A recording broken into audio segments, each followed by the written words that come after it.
Get ready, start.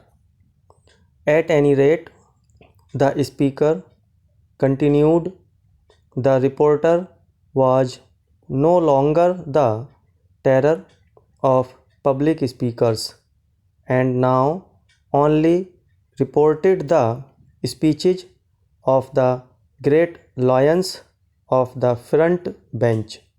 He believed that the press did work for the cause of progress, but at the same time, he warned his hearers of their influence in the cause of peace and implored them to hesitate before they did anything to bring about the horrors of war. It is on this question of war, he went on to say, that you are not at one with me. You must not be vexed if I venture to repeat that I cannot see why you should condemn at all times and under all circumstances the influence of the press in this matter, as if it were the duty of the journalist, in so many words, to denounce all wars and cry for peace on every occasion. A notable writer says, war is sacred, and there can surely be no doubt that it is absolutely necessary to use force for the suppression of tyranny and wrongdoing. I may not be able to see you for a long time to come, so I hope you will not fail to write me on this subject. Doubtless, you will be able to find some objections to my statements. Still, I am able to think that you will modify your views in the near early future.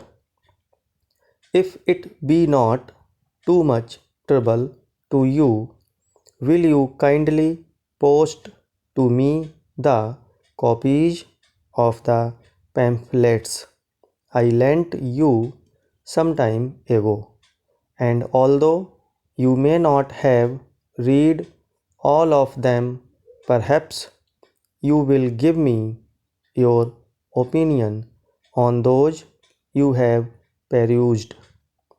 We should exhibit charity in our words at all times, and in this spirit, I trust we shall always express our thoughts when writing to each other on controversial topics. Next para. Dear Mr. Scott, since I wrote you last, I have heard that you were injured slightly in a railway accident. Is this true? I trust not. If it is, you are not likely to be improved by my letter. If it is not, you will pardon my mentioning the report. In any case, you might send me word, and if you can spare the time, perhaps you will come over on Monday. If you cannot arrange this, please inform me from time to time how you are getting on with the new business to which it appears you are devoting yourself. If it be as successful as you were inclined to think, you will be very fortunate and if it be not quite so profitable as you hoped, it will still have proved an interesting experiment. At all events, it was well worth a trial. At the same time, you should not work too hard. If you do, you must not be surprised to find your health giving way. I have no doubt of the ultimate success of your patent, and if it were necessary, I could arrange to invest and considerable amount in the business. I cannot do anything in the matter of the shares you spoke about until I have seen you again. I cannot see that there is any hurry about the affair. If it does happen that the shares are all taken up before I make application, I shall not mind very much.